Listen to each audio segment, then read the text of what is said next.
Hi, willkommen zurück. Heute habe ich dir richtig coole Gourmand-Düfte mit dabei. Düfte, die dich einfach zum Anbeißen riechen lassen und die perfekt jetzt in den Herbst und in den Winter passen, der da kommt. Sie sind allesamt schon recht intensiv und schwer, deswegen perfekt für die kälteren Jahreszeiten geeignet. Der allererste Duft, den ich dabei habe, ist der Weißbomb von Simone Andrioli. Und ich muss mich jetzt an der Stelle mal als Simone Andrioli-Fan outen, denn es gibt einfach so viele schöne Düfte von dieser Marke. Ich hatte dieses Jahr so ein Karibik-Duft-Special gemacht. Schon allein da dachte ich mir, mein Gott, er macht so schöne Düfte. Und der Weißbomb ist ja dieses Jahr erst rausgekommen. Und es ist einfach so ein richtig cooler Duft, vor allem, weil es einfach ein Kirschduft ist. Ich finde, es gibt nicht so viele richtig gute Kirschdüfte. Der Weißbomb gehört aber auf jeden Fall mit dazu. Er ist einfach so lecker. Oh, wir haben schon im ersten Riechen diese wunderschöne, süße Amarena-Kirsche, die da rauskommt. Der Duft hat auch für mich eben andere rote Früchte mit drin. Das steht auch in der Duftpyramide mit drin. Es ist halt so süß, beerig, aber die Amarena-Kirsche ist auf jeden Fall im Fokus. Und ich finde, dass der Duft sehr schnell so einen cremigen Touch bekommt. Wir haben ja diese Vanillecreme mit drin, die natürlich das nochmal unterstützt, dass der Duft eher cremig wird. Es ist einfach ein Leckerbissen. Ich habe da so im Kopf, kennst du diese Campino-Bonbons, die so gesprenkelt waren mit Rot und mit eben Weiß, wo so Milchcreme irgendwie mit drin ist. Ich finde, der Duft riecht nicht nach Milch, aber es ist einfach dieses Opulente, dieses cremige und irgendwie erinnert mich das an dieses Campino. Keine Ahnung, fand ich immer sehr lecker. Ich glaube, das sollte Sahne sein in dem Bonbon. Naja, wenn du es kennst, dann weißt du sicherlich, was ich meine. Ich finde, man merkt schon kurzzeitig eine Rose, die aber nie in den Vordergrund tritt, sondern die Kirsche ist wirklich auch im Duftverlauf der Star in diesem Duft und das finde ich richtig cool komponiert tatsächlich. Er ist süß, er ist cremig, er wird so ein bisschen dunkler, finde aber trotzdem, dass der Duft so einen hellen, freundlichen Touch hat und trotzdem ist er wahnsinnig intensiv. Also, wie ich schon im Intro gesagt habe, eher für die kälteren Jahreszeiten und er hält einfach. Dieser Duft hält. Ich weiß nicht, wie man ihn von der Haut oder auch von den Haaren runterbekommen soll. Selbst nach dem Duschen habe ich das Gefühl, dass ich immer noch nach Kirsche rieche. Er ist einfach von der Performance mega. Deswegen lieber ein bisschen sparsamer auftragen. Auf jeden Fall ein Tipp, wenn du auf Kirschdüfte stehst. Der Newcomer dieses Jahres. Probier mal den Weißbomb aus, ist wirklich ein cooler Duft. Übrigens, wenn du dich jetzt wunderst und sagst, hä, warum hat die Lisa jetzt nicht den neuen Duft von Parfums de Marly, den Altair dabei? Ganz einfach, weil ich dazu schon ein separates Video gemacht habe. Das ist aber für mich auf jeden Fall auch ein Top-Gourmand für diesen Winter bzw. für diesen Herbst. Ich verlinke dir das Video gleich mal. Schau total gerne mal vorbei, wenn dich der neue Duft Altair von Parfums de Marly interessiert. Kann ich dir auch absolut nur ans Herz legen. Aber wir gehen hier weiter mit dem zweiten Duft. Und vielleicht ist das so ein kleiner Klassiker, dieser Duft. Vielleicht hast du ihn aber auch noch nicht ausprobiert. Und zwar geht es um den Lira von Xerjoff. Und auch hier in diesem Duft spielt Vanille auf jeden Fall eine Rolle. Er hat aber eben nicht dieses Kirschige im Fokus, sondern es ist ein cozy Duft, der einfach ein wunderschönes Karamell mit drin hat. Also ich finde, immer wenn ich den auftrage, fühle ich mich wohl. Ich fühle mich eingekuschelt. Ich fühle mich, wie wenn ich irgendwie unter einer warmen Decke drunter liege und irgendwie Karamelliges esse und geht einfach in eine komplett andere Richtung als der Weißbomb, weil hier eben die Früchte nicht im Fokus stehen. Der Duft startet schon für mich persönlich mit so einem leicht weihnachtlichen Touch. Wir haben hier Blutorange, wir haben Bergamotte. Irgendwie erinnert mich das so ein bisschen an Weihnachten schon im ersten Riechen. Toller Start und wir haben eine feine Lavendelnote nochmal, die mit reinkommt. Ich finde aber, dass im Verlauf eben dieses Karamell, dieses Zimtige, dieses Vanillige auf jeden Fall im Fokus steht, wenngleich wir auch hier eine zarte Rose nochmal mit drin haben. Also auch wie bei dem Weißbomb haben wir auch hier eine Rose mit drin, die auch kurzzeitig hier mal durchspickelt und wahrnehmbar ist. Wir haben hier im Verlauf eben diese leicht blumigen Nuancen mit drin, aber dieser gourmandige Touch von diesem Duft, der bleibt immer im Fokus. Das heißt, die Blumen stehlen dem Karamell und dem Zimtigen und dem Würzigen auf keinen Fall die Show.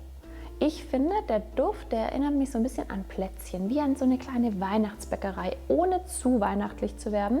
Immerhin haben wir hier jetzt nicht Nelken oder sowas mit drin, das würde dieses Weihnachtliche noch mehr in den Fokus stellen. Nee, wir haben ja Zimt, wir haben Karamell.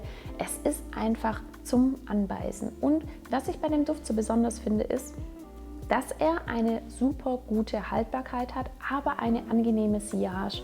Ja, ich finde, so ein Duft, der kann schnell zu intensiv werden und da kann man sich dann auch nicht wohlfühlen, aber der Duft hat es einfach geschafft, da ein gutes Mittelmaß in der Sillage hinzubekommen. Dafür ist die Haltbarkeit top. Er wird cremig, er wird anschmiegsam, es ist einfach wirklich ein Leckerbissen, dieser Duft. Kann ich dir nur ans Herz legen, wenn du eben dieses Karamellige magst. Wenn du geglaubt hast, Gourmand-Düfte kann man nur zu besonderen Anlässen tragen und sind eher ungeeignet fürs Büro, dann versuch auf jeden Fall den 402 vom Bon Parfumeur. Das ist wirklich ein Duft, der perfekt auch ins Büro passt, weil er nicht zu intensiv ist. Und was hier im Fokus steht, ist eine wunderschöne Vanille in Kombination mit Mandel. Schöne Kombination, gibt eben dieses Gourmandige mit rein, hat natürlich vielleicht auch so ein bisschen einen weihnachtlichen Touch, aber nicht zu arg. Das ist für mich ein Duft, der hell bleibt, der zwar auch cremig wird, der aber so einen hellen Touch irgendwie hat. Also kein dunkler Gourmand, kein so mega cremig Wohlfühl-Gourmand, obwohl er schon auch ein bisschen cremig wird, aber er legt sich schön auf die Haut, hat aber trotzdem diesen hellen Touch und ist von der Intensität und Sillage nicht ganz so übertrieben. Wir haben auch hier Karamell mit drin. Ich finde aber, das drängt sich nicht so in den Vordergrund wie jetzt zum Beispiel bei dem Lira, sondern ist wirklich dezent wahrnehmbar. Also ist für mich jetzt kein klassisch karamelliger Duft. Ein Duft, den du im Alltag perfekt tragen kannst und den man, finde ich, auch an etwas wärmeren Tagen tatsächlich tragen kann, weil er eben nicht von der Intensität so übertrieben ist. Schöner Duft mit leicht floralen Nuancen und eben einer wunderschönen Vanille, die auf jeden Fall auf der Haut sehr, sehr lange zu erleben ist. Ich bin ja ein Typ, ich achte schon immer drauf, was ich esse und schaue, dass ich nicht ganz so viel zunehme. Bei dem nächsten Duft, da hast du im Riechen schon Angst, dass die Pfunde bei dir auf die Hüften drauf gehen. Aber keine Sorge, du kannst von dem Biscuit von Arte Profumi so viel riechen, wie du möchtest, denn das Gute ist, Parfum spiegelt sich nicht in der Figur wider. Der Biscuit, das ist wirklich ein krasser Duft. Ich habe gerade überlegt, was sage ich denn zu dem? Das ist so ein schokoladiger Duft. Also wenn du Schokoladenliebhaberin bist, dann probier auf jeden Fall den Biscuit mal aus. Denn der ist im ersten Riechen schon Schokolade und Kakao pur. Wahnsinn. Also das ist wie wenn man in so einen Kakaonapf reinfallen würde. Der entführt einen sofort in eine Schokoladenfabrik. Oder ich fühle mich zurückversetzt, wenn ich vorm Schaufenster stehe, irgendwie wenn ich in Paris oder so unterwegs bin und reinschaue, was für wunderschönes Süßgebäck dort produziert wird. So stelle ich mir das vor. Man steht draußen vorm Laden, riecht das leckere Kakao, die leckere Schokolade, die leckeren Köstlichkeiten. Das ist der Biscuit für mich. Und die Besonderheit bei diesem Duft ist einfach, dass wir hier auch eine Orangennote mit drin haben, in Kombination mit was leicht Alkoholischem. Der Duft wird so ein bisschen zäh, der wird so ein bisschen likörartig, der wird wirklich wie so eine ganz süße Kakaomasse, die gemixt wird mit Likör und da wird was richtig Kalorienhaltiges draus gebacken. Das ist der Biscuit für mich. Auch hier haben wir Vanille mit drin. Wir haben hier aber als Besonderheit noch eine leichte Kaffeenote mit drin, die steht nicht im Fokus. Ich finde aber, in der Duftentwicklung ist die ab und an schon mal wahrnehmbar, ohne dass sie eben im Fokus steht. Ein cooler Duft, der in der Duftentwicklung einiges durchmacht, overall schon ein Unisex-Duft ist. Auch wenn man beim ersten Riechen meinen könnte, boah, der ist nur für Frauen geeignet, aber eben mit dieser alkoholischen Note kann der tendenziell auch von Männern getragen werden. Der haut aber rein. Der ist richtig intensiv, also bitte nur an kälteren Tagen tragen. Und wenn du den ins Büro trägst, stell sicher, dass die Menschen, die bei dir im Büro mit drin sitzen, auf Süßigkeiten stehen. Ansonsten werden die keine Freude den Tag über haben. Und da ich weiß, dass nicht nur Frauen meine Videos schauen, habe ich natürlich noch was für die Männer da draußen dabei, beziehungsweise einen Unisex-Duft. Ich trage den auch total gerne und zwar geht es um den Suma Oriental von Inuit Nomad. Das ist so ein erwachsener Gourmand. Auch hier haben wir Kakao mit drin. Wir haben aber auch alkoholische Noten mit drin. Ein richtig cooler Duft. Ein orientalischer Duft, der eben orientalisch angehaucht ist. Und jetzt auf jeden Fall ein Must-Have ist, wenn es kälter wird. Das ist wirklich ein richtig cool kombinierter Duft, der so schön ist. Aber wir haben halt im ersten Riechen schon dieses Alkoholische mit Rum. Wir haben aber auch diesen Kakao, wir haben dieses Süße. Es ist einfach toll. Und was auch rauskommt, ist natürlich, das ist ein orientalischer Duft, die holzige Note. Und deswegen in der Kombination ist der einfach super von Männern als auch von Frauen zu tragen. Also da gibt es überhaupt keine Einschränkung. Intensität, Sillage, richtig gut bei diesem Duft. Das ist schon, ja, richtig cool. Ein Duft, den du überall hin tragen kannst. Im Büro wäre mir zu intensiv, zum Ausgehen, in der Freizeit.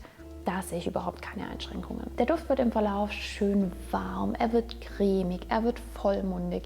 Das ist wirklich eine tolle Duftentwicklung, die dieser Summa Oriental da darlegt. Ein erwachsener Gourmand, würde ich jetzt mal sagen, eben mit diesen alkoholischen Rumnoten, richtig cool zu tragen, rieche ich immer wieder gerne und ich glaube, es wird auch so ein All-Time-Favorite von mir bleiben. Ich hoffe, dass ich auch für dich einen Gourmand dabei habe, den du vielleicht noch gar nicht kennst, den du vielleicht ausprobieren möchtest.